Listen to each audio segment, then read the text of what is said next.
मिया जैस जैसिया काय बहु बोलो सकळा मेळविलो जन्म फळा ग्रंथ सिद्धीचा सोहळा दाविला जोहा. हिच आहे ना.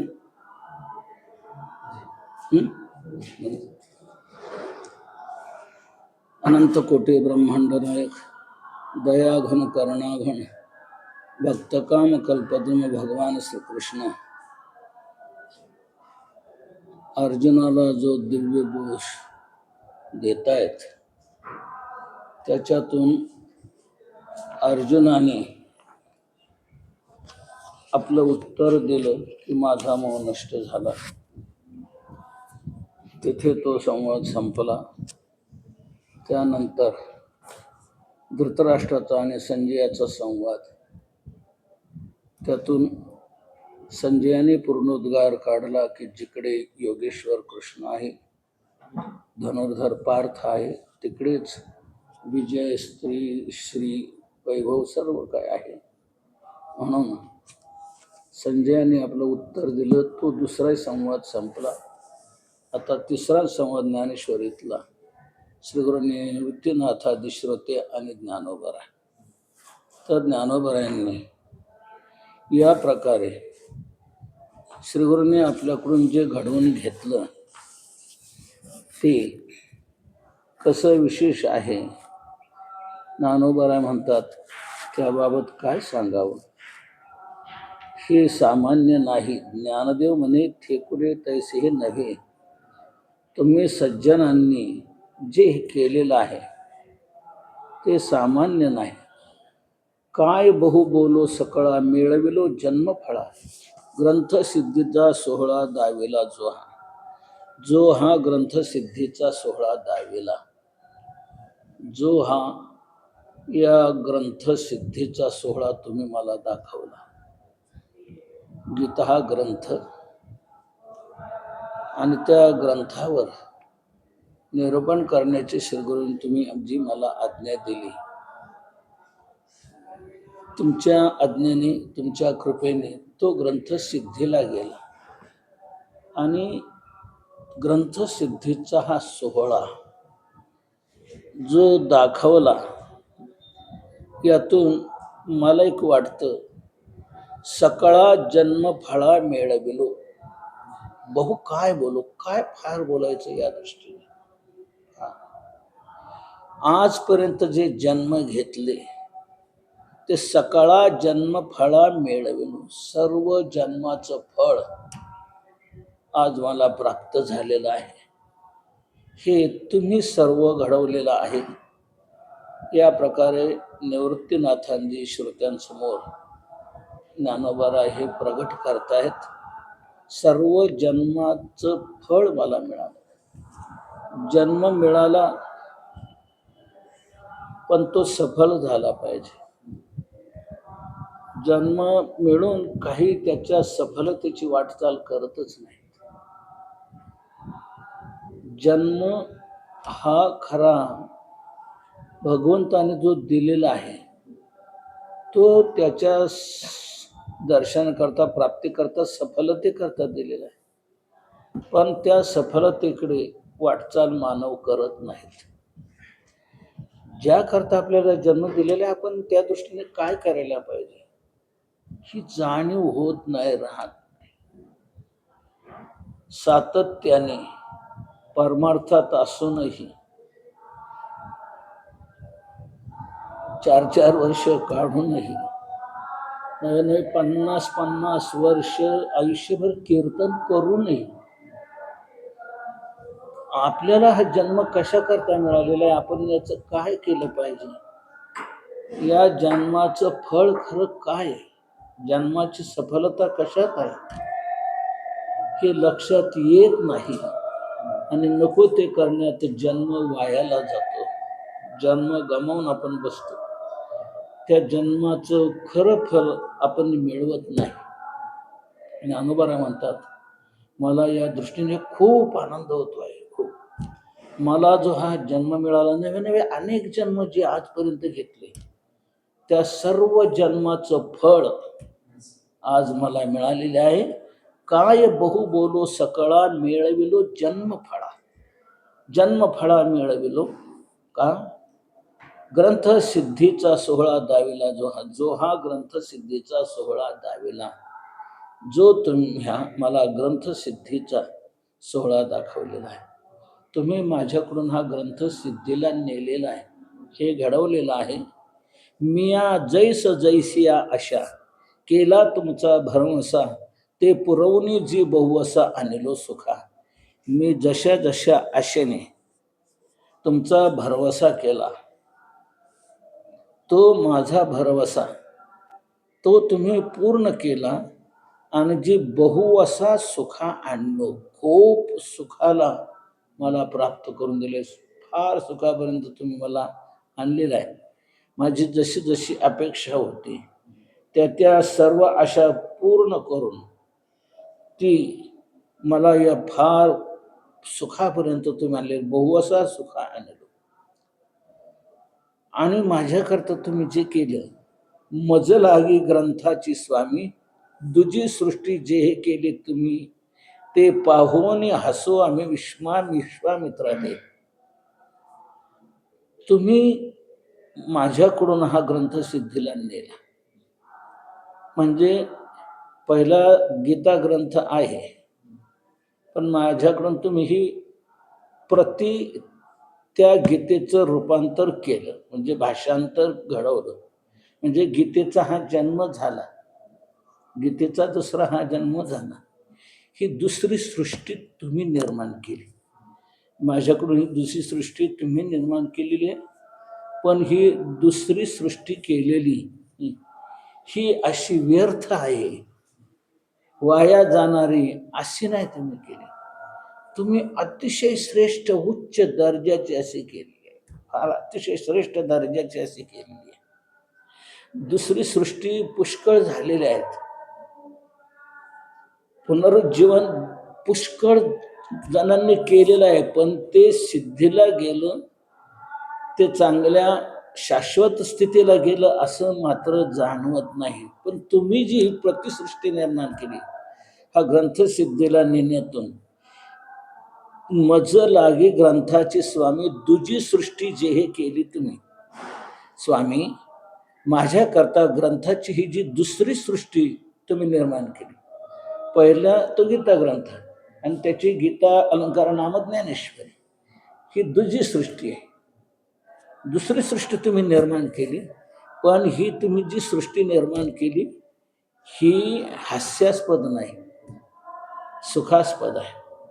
हास्यास्पद नाही, ही व्यर्थ नाही, वाया नाही, तर अतिशय महत्वाची उत्तम शाश्वतता प्राप्त करून देणारी अशी सृष्टी आहे.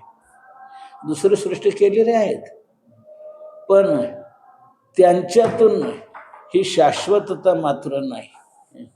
आणि असं काय आहे का? तर असे उदाहरणं देतो ज्ञानोबा म्हणतात.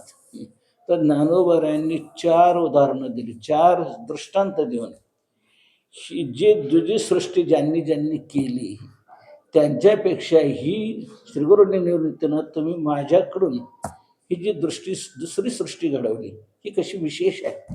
ज्ञानोबा म्हणतात, ऐका, ते पाहुणे हसो आम्ही विश्वामित्राते. ही दुजी सृष्टी तुम्ही केलेली ते पाहून आम्ही विश्वामित्राला हसो. म्हणजे कसं काय विश्वामित्राला? विश्वामित्राने हा प्रयास केलाय ना दुजी सृष्टी करण्याचा, त्याने प्रयास केलेला आहे. केव्हा केला? जे असोनी त्रिशंकू दोषे धातया ही अनावे ओसे, ते नासते की जे की ऐसे निर्मावे नाही. जे असोनी म्हणजे जी सृष्टी पहिली होती, कोणाची? ब्रह्मदेवाची. ब्रह्मदेवाची सृष्टी पूर्वी होती, पण त्या ब्रह्मदेवाला उणेपणा आणण्यासाठी धातयाही आणावे ओसे, धातयाही ओसे आणावे, त्या ब्रह्मदेवाला देखील उणेपणा आणावा याकरता त्रिशंकू दोषे, त्रिशंकूच्या कैवारा करता, त्रिशंकूच्या निमित्ताने विश्वामित्राने दुसरी सृष्टी निर्माण केली. त्रिशंकू करता दुसरी सृष्टी निर्माण केली विश्वामित्राने. पण ते नासते केली, ती नष्ट होणारी सृष्टी केली. ती काही शाश्वत ती टिकाऊ राहिली का? ती नष्ट होणारी अशी सृष्टी केली. ते नासते की जे की ऐसे निर्मावे नाही. ते जे निर्माण केलेलं आहे, ती निर्माण केलेली सृष्टी ती अतिशय नाश पावणारी होती. पण तुम्ही ही जी दृष्टी निर्माण केली, दुसरी सृष्टी निवृत्तीनाथ महाराज, ती मात्र नाश पावणारी नाही, अशी विशेष आहे. आणखी दुसरा दृष्टांत देतात.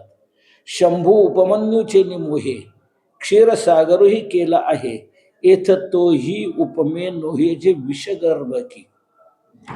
शंभूने शंकराने उपमन्यू करता, उपमन्यूच्या मोहाने, उपमन्यूच्या प्रेमाने त्याला पाहिजे होतं वाटेभर दूध, तर त्याच्याकरता दुधाचा समुद्रच निर्माण केला. हा दुसरा समुद्र निर्माण केला शंकराने. पण तेही इथे उपमेला येऊ शकत नाही. कारण का? जे विषगर्भ की त्या समुद्रामध्ये विषगर्भ की, विषाचं गर्भ म्हणजे त्याच्या पोटात विष आहे. क्षीरसमुद्राच्या पोटात विष आहे, म्हणून तोही निर्माण केलेला. कारण त्याच्यात विष कशावरून आहे? मंथन केल्यानंतर ते निघाले. जी 14 रत्न निघाली त्यात हे एक रत्न जे मारक असणार, घातक असणार. म्हणून शंभूने, शंकराने ही दुसरा समुद्र निर्माण केला, पण त्याच्या पोटात विष आहे. म्हणून ही दुसरी निर्माण केलेली सृष्टी ही मारक आहे, घातक आहे, ती नाश पावणारी आहे. तिसरा दृष्टांत देतात ज्ञानोबा आहे. अंधकारो निशाचरा गेळेता सूर्य चराचरा, धावा केला तरी खराच तावू निकितो. अंधकारो निशाचरा गेळिता, चराचर अंधकारो चराचरा निशाचरा, अंधकारो निशाचरा चराचरा गेळिता. अंधकार हाच कोणी निशाचर, या अंधकार रूपी निशाचराने चराचर सृष्टी गिळली होती. म्हणजे अंधकार निशाचराने सर्व अंधार पसरवला होता या स्थावर सृष्टीमध्ये. जंगम सृष्टी, चर अचर. चर म्हणजे चालणारे, अचर म्हणजे न चालणारे, म्हणजे जंगम आणि स्थावर. तर याप्रमाणे चराचराला, या सर्वाला त्या अंधाराने गिळंकृत केलं होतं. मग त्याच्याकरता सूर्य धावा केला, सूर्याने धावा केला आणि तो सूर्य आला, त्याने तो अंधार संपवला. हे दुसरं निर्माण केलं सूर्याने, हे निर्माण केलं. पण हे निर्माण केलेलं, या सूर्याने निर्माण केलेलं, तो तापदायक ठरला. तो अतिशय तप्त, ताप देतो, भयंकर उष्णता देतो. केला खरा तरी खरा तावू निकितो, तो तावूनी केला. धावा केला खरा, पण तप्त होऊन केला.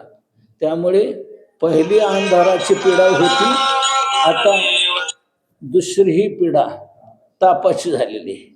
म्हणून दुसरी केलेली ही, त्याच्यातून ताप निर्माण होत आहे. म्हणजे या दुसऱ्या सृष्टीतूनही काही खरं लाभ नाही. आता चौथा दृष्टांत देतात आणखी. तातली या जगा कारणे चंद्रे वेचिले चांदणे, तया सुदोखा केवी म्हणे सारखे हे. आता तातलिया, तप्त झालेल्या या सृष्टी करता सूर्याने केली सृष्टी, पण तिने ताप दिला, तेव्हा तो ताप जाण्याकरता तातलिया जगा कारणे चंद्रे वेचिले चांदणे. तातलेल्या, तप्त झालेल्या जगाकरता चंद्राने चांदणं निर्माण केलं. त्याने तो ताप घालवला, शीतलता आणली, पण तोही दोषीच आहे. चंद्रही दोषीच आहे. तया सदोखा केवी म्हणे सारखे. त्या सदोखा तो जो दोषवान आहे त्याच्यासारखं याला कसं म्हणता येईल? तया सदोखा केवी म्हणे सारखे. तो सदोष आहे, तो कलंकित आहे. चंद्र कलंकित असल्यामुळे त्याची उपमा देणं हे उचित होऊ शकत नाही. ती जी सृष्टी निर्माण केलेली या सगळ्या चारही पाहू गेलो तर त्या सदोष अशा आहेत. पण ही जी दुजी सृष्टी तुम्ही निर्माण केली श्री गुरुदेवा, ही मात्र तशी नाही. ही बाधक नाही, ही साधक अशी आहे. जीवाचं कल्याण करणारे, सर्वांचा चांगल्या प्रकारे उत्कर्ष घडवणारी आहे. तया सदोखा केवी म्हणे सारखे. म्हणून तुम्ही मज संती ग्रंथरूप जो हा त्रिजगती उपयोग केला तो पुढती निरुपमजी. म्हणून तुम्ही संतांनी माझ्याकडून हा जो ग्रंथरूप, म्हणून तुम्ही मज संती ग्रंथरूप जो हा त्रिजगती उपयोग केला, हा ग्रंथरूप उपयोग त्रिजगती केला. ग्रंथरूपात असणारा हा उपयोग या तिन्ही जगतामध्ये जो तुम्ही घडवला, हा केला, तो निरुपम म्हणजे त्याला उपमा देता येणार नाही असा हा तुम्ही निर्माण केलेला आहे. म्हणून तुम्ही मज संती ग्रंथरूप जो हा त्रिजगती उपयोग केला, हा त्रिजगती ग्रंथरूप उपयोग केला, तो पुन्हा पुन्हा जर पाहू गेलो तर तो निरुपमाची, तो अतिशय उपमा रहित असा आहे. किंबहुना तुमचे केले धर्म कीर्तन हे सिद्धी गेले, एथ माझे जीवरले पायिक मन. ज्ञानोबा म्हणतात फार काय सांगावं, तुम्ही केले धर्म कीर्तन, तुम्ही जे हे धर्म कीर्तन केलं ते सिद्धीला गेलं, पूर्णत्वाला गेलं. आता या ठिकाणी फक्त माझा सेवकपणा म्हणून शिल्लक आहे. एथ माझे जी उरले पायिकपण, जी महाराज एथ माझे पायिकपण उरले. या ठिकाणी माझा पायिकपणा, सेवकपणा हाच आता उरलेला आहे माझ्या ठिकाणी. हा फरक हा फक्त सेवकपणाचा, हा जेवढाच आता उरलेला आहे. मग आता सेवकपणा जर उरलाय तर सेवक जो असतो त्याने जी सेवा केलेली असते त्याचा मोबदला सेवकाला द्यावा लागतो. त्याचा मोबदला सेवकाला द्यायला पाहिजे. तर तू जी सेवा केलेली आहे, तुमचं सेवकपणे ही जी तुम्ही पूर्णत्वाला नेलेलं आहे, तर आता मी तू सेवक आणि मी स्वामी. आता मी जर स्वामी आहे तर स्वामीने सेवकाला त्याचं मोबदला द्यायला पाहिजे. सेवकाला त्याप्रमाणे काहीतरी मोबदला दिला पाहिजे. म्हणून मी आता काय मोबदला देऊ, निवृत्तीनाथ म्हणतायत. तेव्हा ज्ञानोबराय म्हणतात मोबदला नाही, मला मोबदला नको आहे, कारण माझी सेवाच नाही. ते सेवा घडवली ती तुम्हीच घडवलेली, तुम्हीच केलेलं आहे. माझं काय, माझं काहीच नाही. नाही पण मला तुम्हाला द्यावंसं वाटतंय.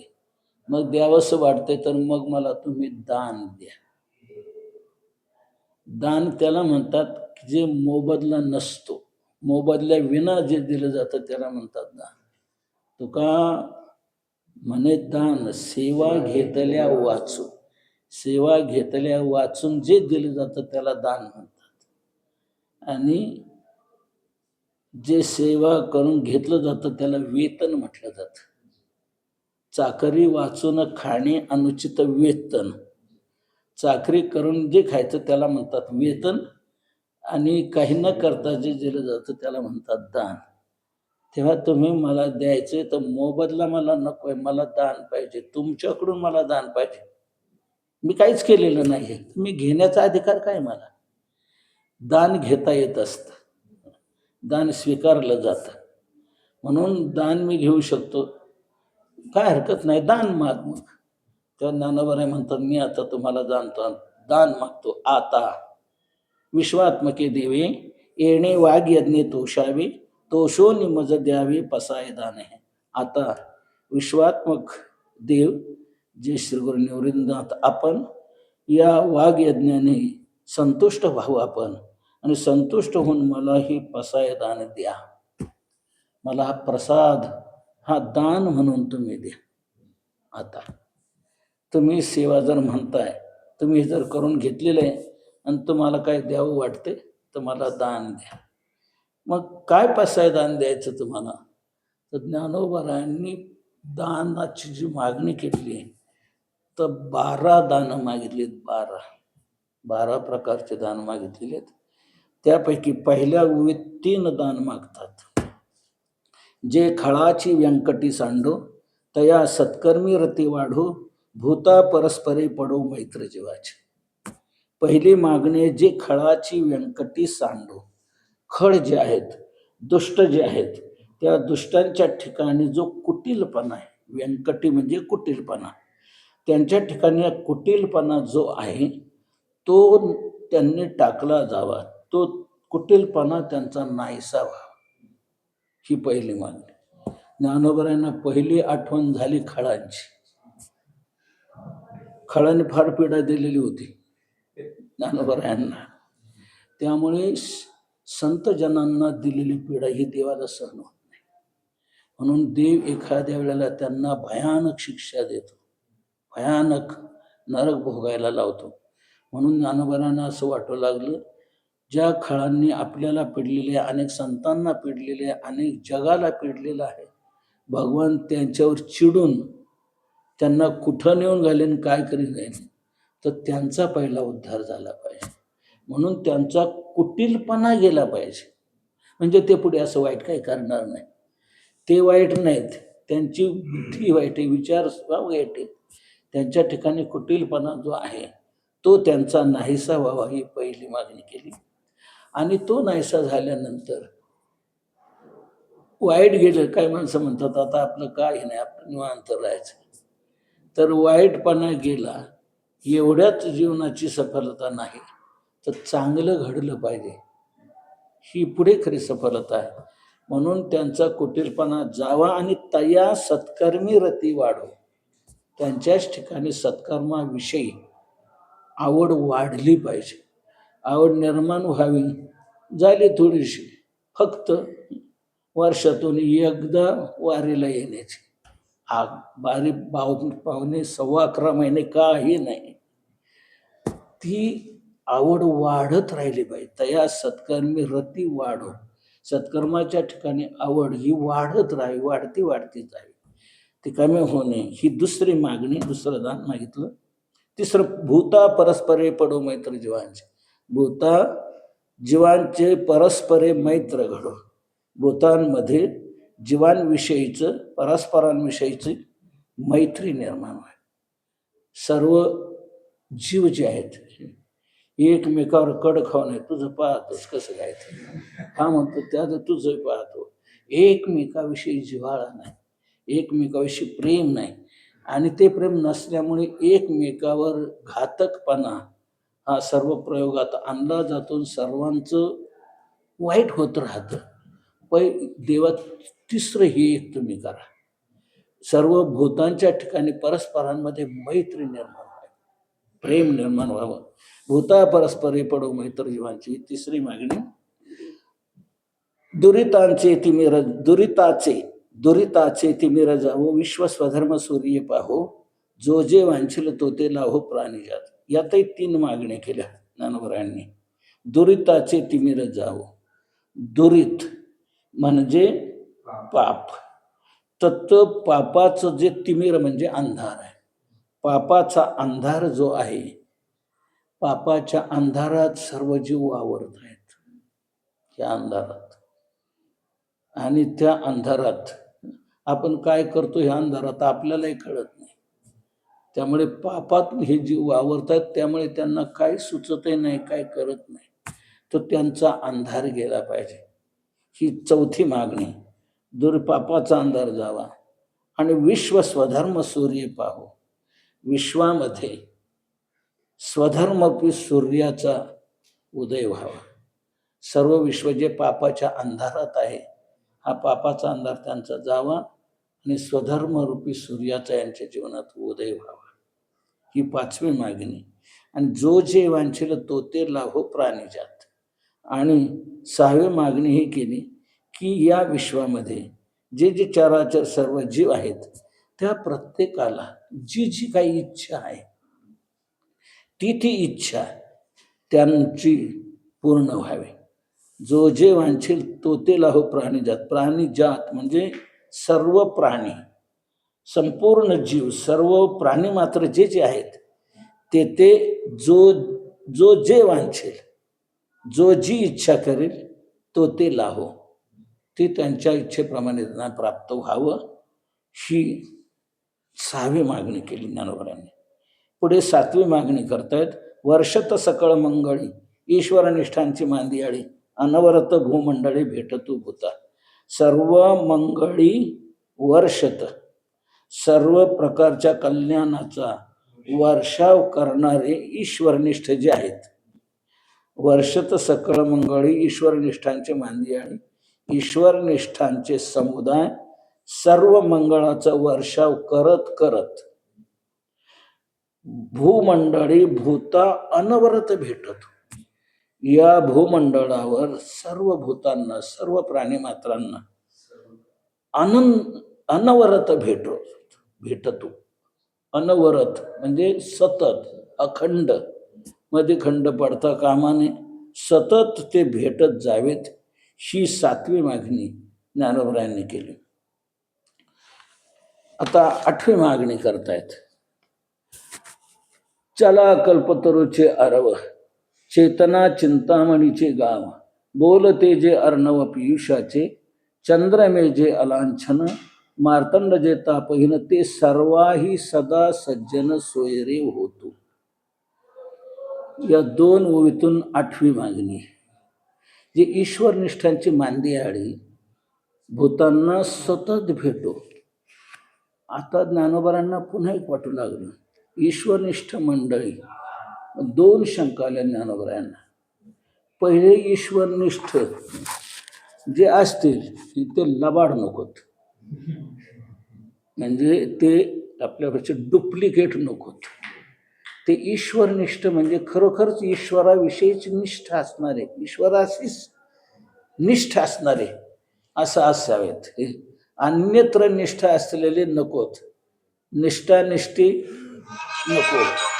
तर याप्रमाणे ते ईश्वरनिष्ठ कसे असावेत त्या ईश्वरनिष्ठांचं वर्णन या प्रकारे 1.5 ओवीतून केलेलं आहे.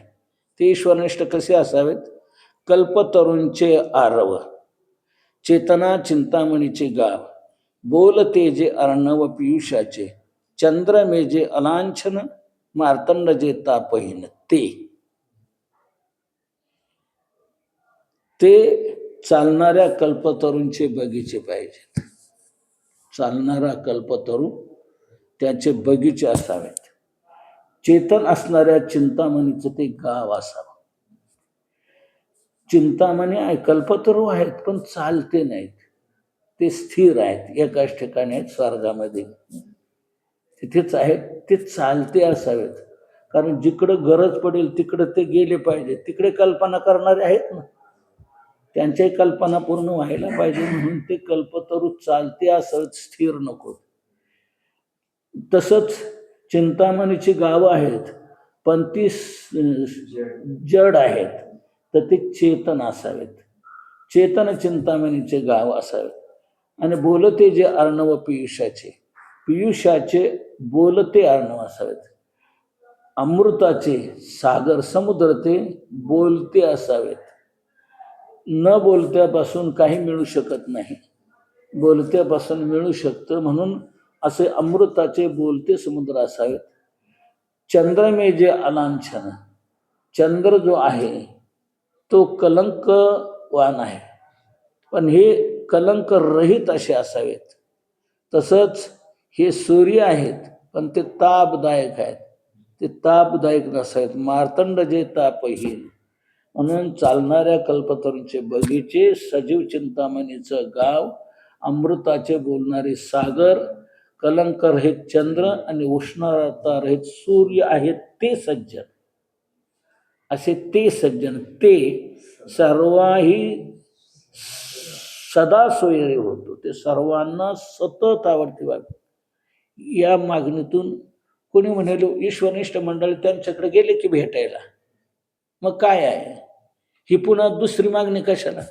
तर दुसरी मागणी अशी आहे, सज्जन भेटायला जातील पण त्यांनी यांना मानलं तर पाहिजे. हो हो बापू डळा तिकडं जा पुढं, आमच्याकडे काय काम करत, बाकीच्यांना फसवा, आमच्याकडे नका येऊ, असे अवहेल नाही करतील. तेच ईश्वरनिष्ठ आले, घरात आले, भेटले घराघरापर्यंत भेटले. तुकोबारांना उत्तर मिळालं की नाही, देव नलगे देव नलगे, घराघरापर्यंत देव घ्या, कोणी देव घ्या की नाही, ऐकायला घरापासून.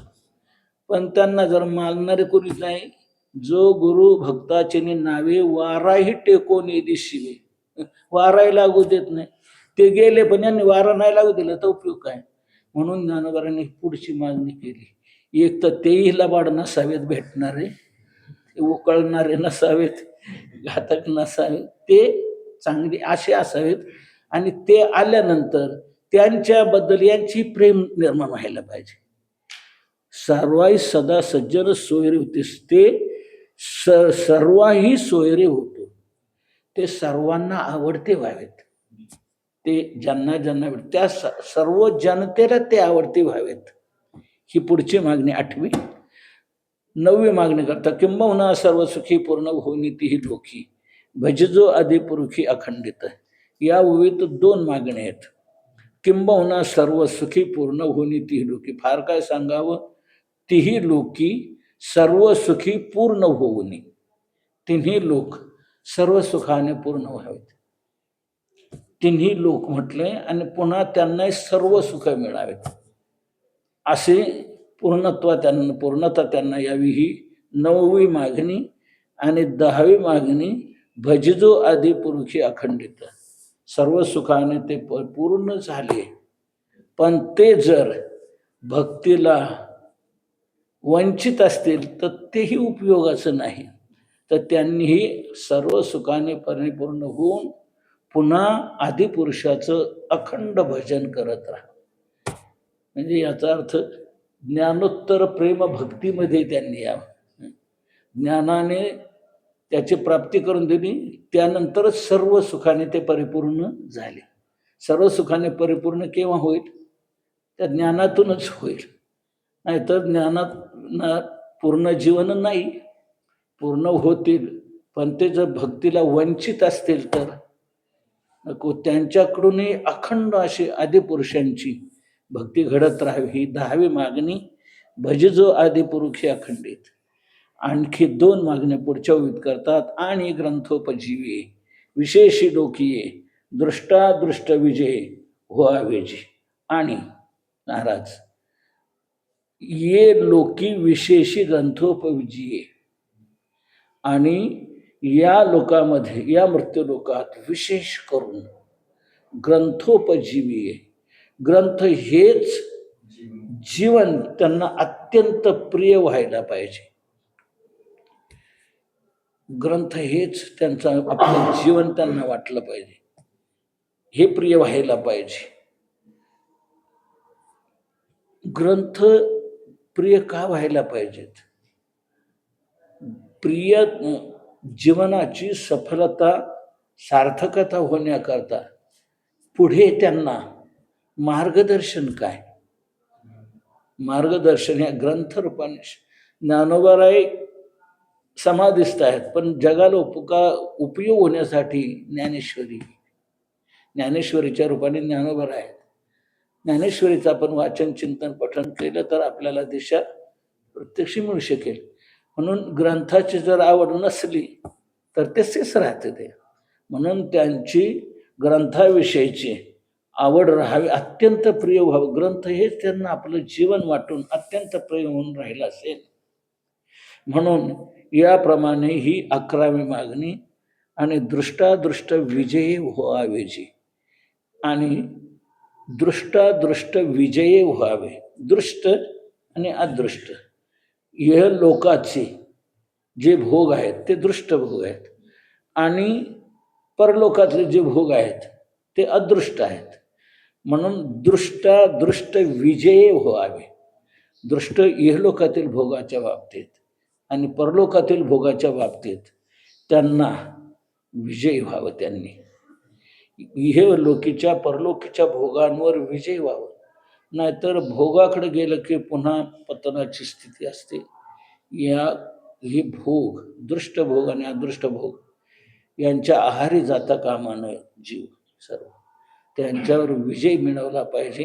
ही 12वी मागणी ज्ञानोबरायांनी दान रूपाने केलेली आहे. मला हे दान द्या, या प्रकारचे दान मागितलं आहे. मग निवृत्तीनाथांनी काय म्हटलं? एथ म्हणे श्री विश्वेश्वरावो, हा होईल दान पसावो, येणेवरे ज्ञानदेव सुखिया झाला. यावेळी इथे विश्वेश्वरावं, विश्वाचा ईश जो भगवान आणि त्या भगवंताचेही राजे,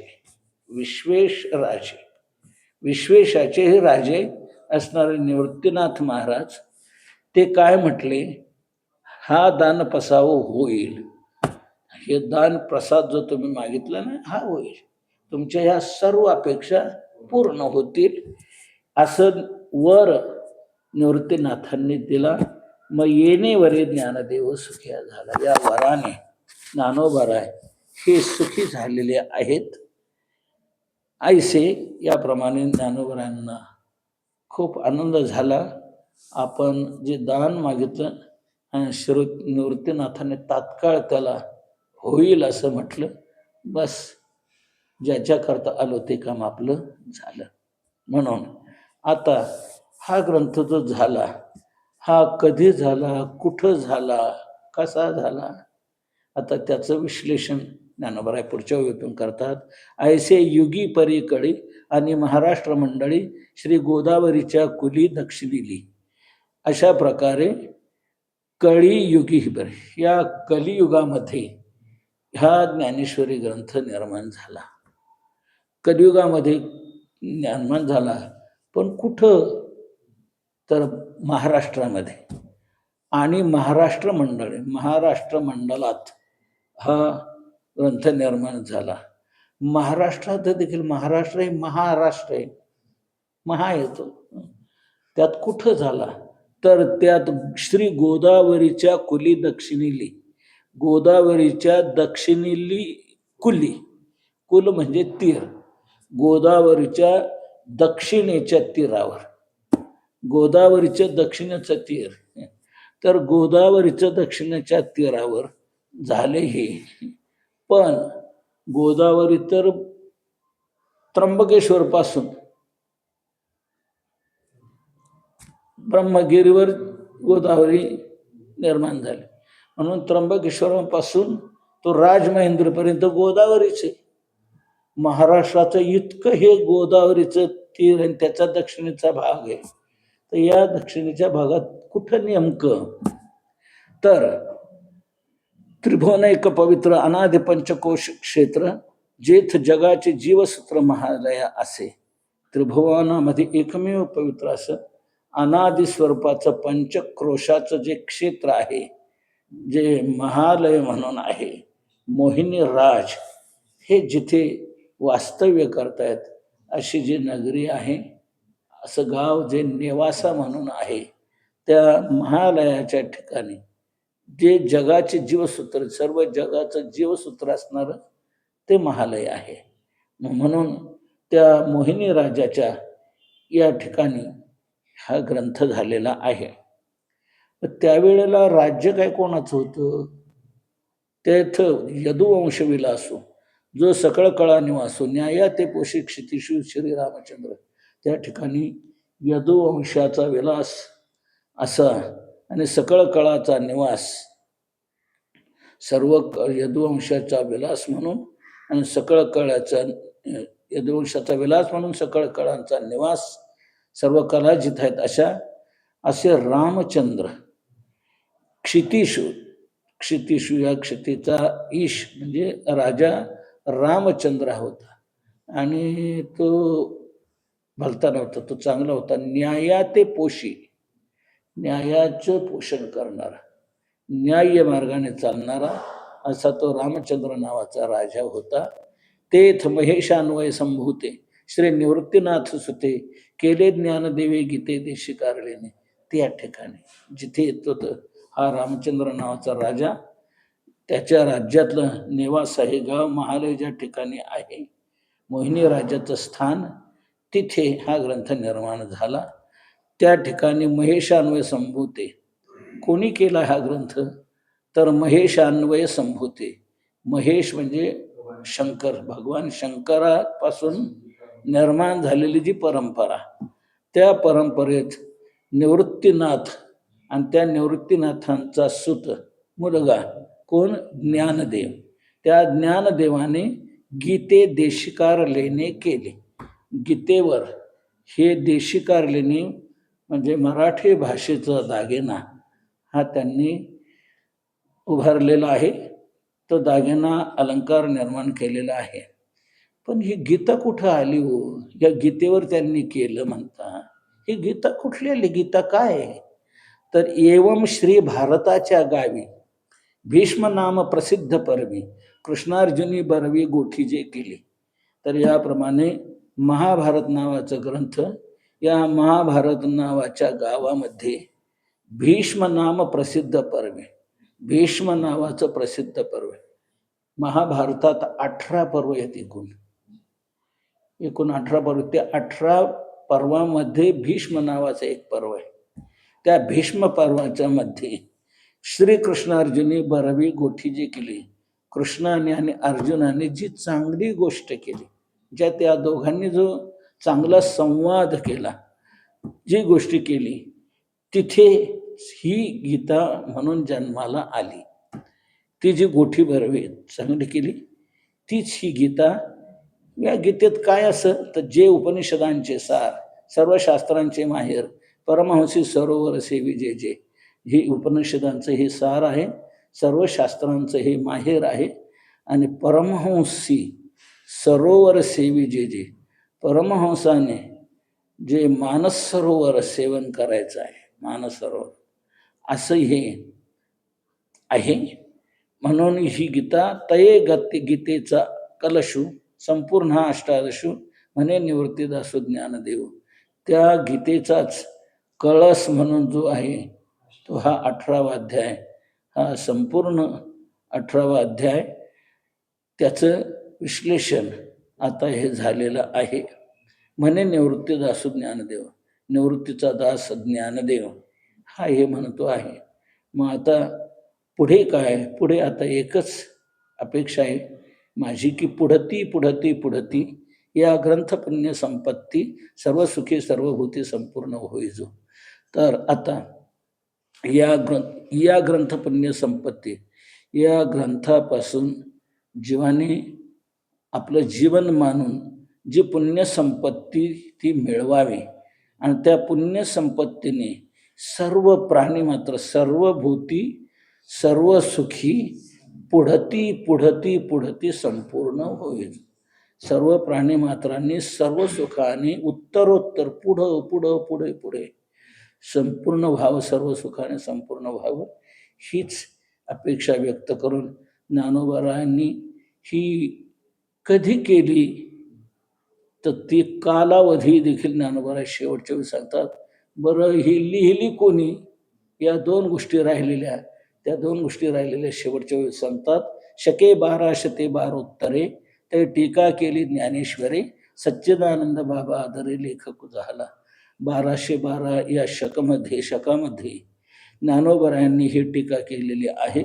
आणि याचा लेखक कोण तर सच्चिदानंद बाबा आदराने या ठिकाणी लेखक झालेला आहे. ज्ञानोबारायांनी श्री निवृत्तीनाथांच्या कृपेने ही सांगितली, सच्चिदानंद बाबांनी ती लिहिली आणि या प्रकारे हा ग्रंथ नेवासा येथे पूर्णत्वाला आला. असं एकंदर शेवटी ज्ञानोबारायांनी सांगून थांबलेले आहेत. इति श्रीमद्भगवद्गीता उपनिषत्सु ब्रह्मविद्या योगशास्त्रे श्रीकृष्णार्जुन संवादे सर्व गीतार्थ संग्रहो नाम 18 अध्याय या प्रकारे 18वा अध्याय हा संपूर्ण झालेला आहे. तर याप्रमाणे ज्ञानोबरायांनी या कलशाध्यायावर टीका करून शेवटी या ग्रंथाचं श्रेष्ठत्व महत्त्व सर्व सांगितलं. आता ही तीच एकावम 1212ला झालेली, तर ज्ञानोबरायांनी ही 1212ला केलेली ज्ञानेश्वरी ती पुढे लोकांमध्ये आल्यानंतर त्यात काही अपशब्द घातले गेले, त्याला अशुद्धता निर्माण झाली गेली. त्यामुळे ज्ञानोबराने शेवटी 1506च्या दरम्यान एक विचार केला की ते समाधीतच आहेत ना, समाधी वैसना निर्माण कथा कीर्तन करत, त्यांना कळायला काय अवकाश आहे का? 300 वर्षाच्या कालावधीमध्ये खूप या ठिकाणी त्या ग्रंथामध्ये अशुद्धता निर्माण झाली. म्हणून आता याची शुद्धता झाली पाहिजे. म्हणून त्या कालामध्ये जे विष्णू ते झाले कृष्ण. स्वमुखे आपण सांगितो श्री विष्णू, तेच कृष्ण रूपाने सांगितलं आणि तेच ज्ञानोबर आहे, महाविष्णूचा अवतार. आणि तेच पुन्हा झालेले भानुदासाचे कोळी महाविष्णूचा अवतार. म्हणजे सांगणारा जो तोच, लिहिणारा आणि तोच पुन्हा त्याचं शुद्धीकरण करणारा. त्यामुळे याच्यात काही विसंवाद येण्याचं काही कारण नाही. म्हणून त्या नाथ महाराजांना स्वप्नात जाऊन ज्ञानोबरांनी सांगितलं, तुम्ही या आणि हा ग्रंथ शुद्ध करा. म्हणून एका शके 1506 नाथ महाराज आले. त्यांनी आळंदीला आल्यानंतर त्यांना दर्शन ज्ञानोबरांचं कसं झालं, ज्ञानोबरांनी आज्ञा दिली की तुम्ही हा ग्रंथ शुद्ध करा. तेव्हा नाथ महाराज तो ग्रंथ घेऊन गेले, त्याचं शुद्धीकरण केलं. ते 1506ला केलं. श्री शके 1506 तारण नाम संवत्सरे एका जनार्दनी अत्यादरी गीता ज्ञानेश्वरी प्रतिशुद्ध केली. 1506ला तारण नावाचं संवत्सर, त्यावेळेला एकनाथ महाराजांनी अतिशय आदराने ही गीता ज्ञानेश्वरी चांगल्या प्रकारे शुद्ध केली. म्हणजे तो अशुद्ध होता का नाही, ग्रंथ पूर्वीचा अतिशुद्ध, परिपाठांतरी शुद्ध अबद्ध, अतिशुद्ध होता. पाठांतरात तो शुद्धाचा अबद्ध झाला आणि मग तो शोधून या एवंविध प्रतिशुद्ध सिद्ध ज्ञानेश्वरी शोधून ही ज्ञानेश्वरी अशी शुद्ध अशी सिद्ध केली. म्हणून ज्यांनी केली ते ज्ञानोबर आहे, सामान्य नाही. नमो ज्ञानेश्वरा निष्कलंका जयाची गीते जीवाची त्या टीका ज्ञान होई लोकाती भाविका ग्रंथार्थी. ज्ञानोबर आहे निष्कलंक असे ज्यांची गीतेची टीका ही वाचल्यानंतर अतिभाविका ग्रंथार्थीया लोका ज्ञान होय. म्हणून बहुकाळ काळ पर्वणी गोमटी भाद्रपद मास कपिला षष्ठी प्रतिष्ठानी गोदा तटी लेखन कामाटे संपूर्ण झाली. गोदावरीच्या तीरावर पैठण नामाच्या गावात प्रतिष्ठान नगरीमध्ये भाद्रपद महिन्याच्या कपिला षष्ठीला, भाद्रपद शुद्ध षष्ठीला याप्रमाणे लेखन हे पूर्ण झालं. अशा प्रकारे ही प्रतिशुद्ध सिद्ध ज्ञानेश्वरी आता सच्चिदानंदार्पणमस्तु. आता याप्रमाणे ग्रंथ पूर्णत्वाला आलेला आहे. म्हणून पुन्हा आपण त्याचं सतत ग्रंथोपजीवी असावं, ग्रंथ आपलं जीवन व्हावं म्हणून पुन्हा आपण त्याला सुरुवात करूया. ओम नमो जी अद्या वेद प्रतिपाद्या जय जय स्वसंवेद्या आत्मरूपा. याप्रमाणे ज्ञानेश्वरी ही आपलं सर्वांचं जीवन व्हावं अशी ज्ञानोबर यांची अपेक्षा आहे. म्हणून आपण आपल्या जीवनाची वाटचाल या प्रकारे करत राहावी. जे आपण या ज्ञानेश्वरीतून पहिले प्रत्येक ओवीतून ज्ञानोबरांनी एक एक दिशा दिलेली आहे. मनुष्याने आपल्या जीवनात कोणती तरी एक ओवी तरी आपण आपल्या जीवनात अनुभवावी असं नामदेवरायांचं म्हणणं आहे. नामा म्हणे ग्रंथ श्रेष्ठ ज्ञानदेवी, एक तरी ओवी अनुभवावी. कोणी म्हणेल मग आम्ही अनुभव बी ब्रह्मायू होईजे माझी जोनी असे हे वाचून तुझे व्यसन नाही. ह्या ओवीचा अनुभव घेऊ, पण ह्याही ओवीचा अनुभव घ्या. पण कसा घ्या, ही ओवी कशा करता सांगितलेली आहे. त्याज्य ते त्याज्य, हे त्याज्य आहे. आणि त्याज्य असणारे ज्या ज्या ओवी अशा आलेल्या आहेत त्या स्वीकारण्याकरता नाहीत, त्या टाकण्याकरता आहेत. म्हणून ते त्याज्य समजण्याकरता ते त्याज्य समजा तुम्ही आणि टाका. म्हणून त्याज्य ते त्याच्या वया लागे. म्हणून अनुभव घ्यायचा त्याज्याचा त्याग करून अनुभव घ्यायचा आणि स्वीकार जे त्याचा स्वीकार करून अनुभव घ्यायचा की एकच ओवी देखील आपल्याला त्या ब्रह्म म्हणून मने काये वाचा जो सेवक होईल याचा तो स्वानंद साम्राज्याचा चक्रवर्ती करेल. अशी ही ज्ञानेश्वरी आपलं जीवन घ्यावं. तेव्हा आपण या गुरुकुलमध्ये राहिलात, या ठिकाणी तुकोबारायांच्या या अनुष्ठानस्थलीमध्ये आपणही आपल्या जीवनात जो काल व्यतीत केला यामध्ये अध्यापकांनी कष्ट घेतले, व्यवस्थापकांनी कष्ट घेतले आणि या कष्टाची एकच अपेक्षा की चांगले साधक निर्माण व्हावेत, त्यांनी आपल्या जीवनाची चांगली वाटचाल करावी आणि आपल्याला मिळालेलं दुसऱ्यांनाही निष्कामतेने द्यावं. तर या पद्धतीने आपण इथून पुढच्या कालखंडामध्ये जी विचारसरणी जोग महाराजांची आपल्यापर्यंत आलेली आहे, त्या ग्रंथातून जी आपल्याला दिशा दिलेली आहे, जे दाखवलेलं आहे ते आपलं जीवन बनवावं आणि तशी आपली जीवनाची वाटचाल करावं. म्हणजे व्यवस्थापनाला सुख होईल, अध्यापकांना सुख होईल, गाथामंदिराच्या व्यवस्था विश्वस्तांना सुख होईल आणि ज्ञानोबरांना जोग महाराजांना सुख होईल, ज्ञानोबरांना सुख होईल, तुकोबरांना सुख होईल. त्या सर्वांना सुखी करण्याचं हे तुमच्या हातात आहे. तेव्हा तुम्ही तुमच्या जीवनाची वाटचाल या प्रकारे करा. निष्कलंक जीवन जगा, निरपेक्ष जीवन जगा. ज्ञानेश्वरीवर जगायचं आपल्याला. म्हणजे जगायचं म्हणजे कसं जगायचं, तर याप्रमाणे जगायचं जे सांगितलेलं आहे तसं ग्रंथोपजीवी जगायचं. म्हणजे त्यांनी सांगितलेल्या पदाप्रमाणे आपण आपल्या जीवनात तसं आचरण ठेवायचं आहे. आचरण ठेवून तशी आपली वाटचाल करणं हेच खरं तसं जगणं आहे. म्हणून असं आपलं सर्वांचं जीवन घडत राहावं हीच एक प्रभूचरणी, माऊलीच्या चरणी, तुकोबरायांच्या चरणी, जोग महाराजांच्या चरणी प्रार्थना करतो. ज्यात आम्हाला समाधान आहे, तुकोबरायांना समाधान आहे, जोग महाराजांना समाधान आहे, त्यांचं समाधान व्हावं याकरता आमचा हा प्रयास आहे. म्हणून या प्रयासाने आम्ही जी वाटचाल करतो आहे त्याप्रमाणे अध्यापक मिळालेले तेही तुम्हाला त्याप्रमाणे कष्ट घेऊन शिकवता येते. काय कशा करता, काय अपेक्षा आहे? अपेक्षा काहीच नाही. तुमचं सगळ्यांचं जीवन चांगलं व्हावं आणि तुमच्याकडून जोग महाराजांची, तुकोबरायांची इच्छा पूर्ण व्हावी हीच आमची इच्छा.